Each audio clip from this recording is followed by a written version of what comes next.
Mesdames, Messieurs, bonjour et bienvenue à la revue de la presse ce matin.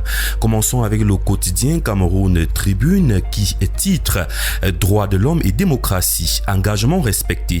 Une réunion interministérielle d'examen du niveau d'implémentation des recommandations des Nations Unies, présidée hier par le Premier ministre chef du gouvernement Joseph Dion-Ngouté, a laissé entrevoir une synergie d'action dans la mise en œuvre des 220 recommandations auxquelles le pays a souscrit. Les détails sont à retrouver à la page 3. Le quotidien Mutation s'intéresse ce matin à la santé financière du pays et titre en grande une « Guerre en Iran, poussée de fièvre au Cameroun ». Une étude rendue publique par le ministère des Finances alerte sur de très probables répercussions sur l'économie camerounaise, notamment sur les prix des carburants et des engrais si le conflit s'enlise davantage. Le journal nous renvoie les détails à la page 7. Presse économique, infrastructure oubliée du marché financier de la CEMAC. Tels sont les propos du directeur général d'Afriland First Bank, Célestin Nguela-Simon, repris ce matin par le journal Défi Actuel. Dans une tribune parvenue à notre rédaction, Célestin Nguela-Simon, le directeur général d'Afriland First Bank, explique pourquoi la zone CEMAC a besoin d'une presse économique forte et pourquoi les acteurs financiers doivent s'y engager. Les détails sont à retrouver dans les pages 2 et 3. La Nouvelle Expression, quant à elle, s'intéresse ce matin à l'opportunisme politique et titre en grande une le retour des hirondelles. Depuis le retour au multipartisme en 1990, nous observons un phénomène migratoire fascinant que l'on pourrait qualifier sans détour des balles des hirondelles politiques. Ces acteurs d'un genre particulier ne connaissent qu'une seule saison et un seul climat, celui des unes. Les détails sont à retrouver à la page 2. Le quotidien Émergence ce matin s'intéresse à ce drame qui a eu lieu dans le nord-ouest et titre en grande une « Horreur à Zerem Niam ». Au moins une dizaine de morts dans une attaque. Le journal nous renvoie les détails à la page 5. Le même journal titre également « Coopération ce matin » en petite une. La Chine offre au Cameroun une aide alimentaire de plus d'1,5 milliard. Les détails sont à retrouver à la page 4 du journal. Continuons avec le quotidien Le Messager qui s'intéresse à l'aéroport international de Douala et titre en grande une « Décollage d'urgence assuré ». Le centre directeur des opérations d'urgence, inauguré lundi dernier par le ministre des Transports Jean-Ernest Ngale Masséna, vient optimiser la gestion des crises et la sécurité des vols dans la zone septentrionale. Les détails sont à retrouver à la page 4 du journal. Le quotidien Le Jour, quant à lui, s'intéresse plutôt à l'exploitation minière et titre en grande une « 170 sites illégaux à démanteler ». Le ministre des Mines, de l'Industrie et du Développement technologique a amorcé lundi la traque aux opérations semi-mécanisées dans la région de l'Est. Les détails sont à retrouver à la page 4 du journal. Continuons avec l'œil du Sahel qui s'intéresse à cet incendie qui a eu lieu du côté de Mokolo et titre en grande une « 23 boutiques du marché moderne consumées ». Le journal nous renvoie lire les détails sur ce drame à la page 3. Le quotidien Info Matin s'intéresse à la COFEMEN 2026 et titre en grande une « Les travaux s'ouvrent ce 29 avril à Yaoundé ».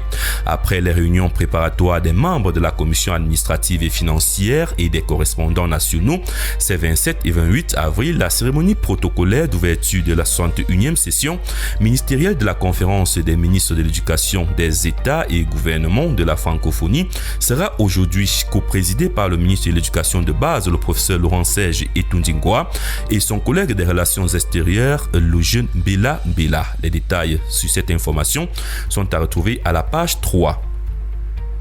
Le quotidien d'information républicaine, Le Drapeau, s'intéresse aux branchements sociaux ce matin et titre en grande une « L'offensive de la Kamwata à l'extrême nord ». En mission d'inspection à Maroua, le directeur général de la Kamwata, le docteur Blaise Moussa, a fait le point avec le gouverneur Midjiawa Bakari.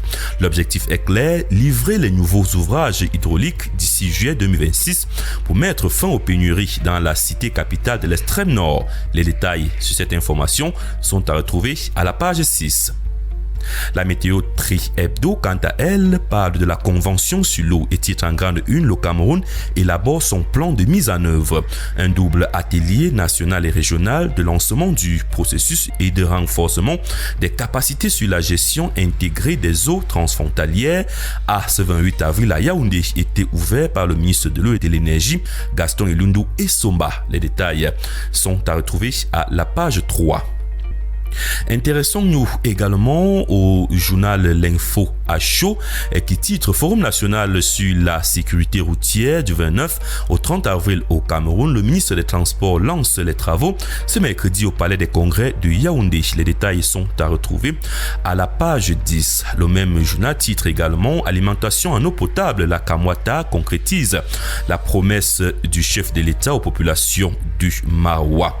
Les détails sont à retrouver dans les pages 2 et 3.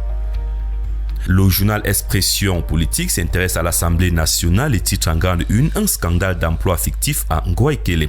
Dans une note de service signée le 21 avril 2026, le secrétaire général de l'Assemblée nationale, André Noël Essian, prescrit désormais au personnel de l'institution de présenter une attestation de présence effective au travail avant de percevoir le salaire. Les détails sont à retrouver à la page 3 du journal Expression politique. Une autre expression ce matin, plus particulièrement expression économique, qui s'intéresse plutôt à la taxe sur les téléphones et titre en grande une vers la déconnexion des hors-la-loi. Dans un communiqué daté du 27 avril, le ministre des Finances, Lupaul Motazé, révèle que 700 000 portables non dédouanés ont été identifiés sur les réseaux des télécoms. Le délai de régularisation fixé au 30 avril 2026. Les détails sont à retrouver dans ce journal.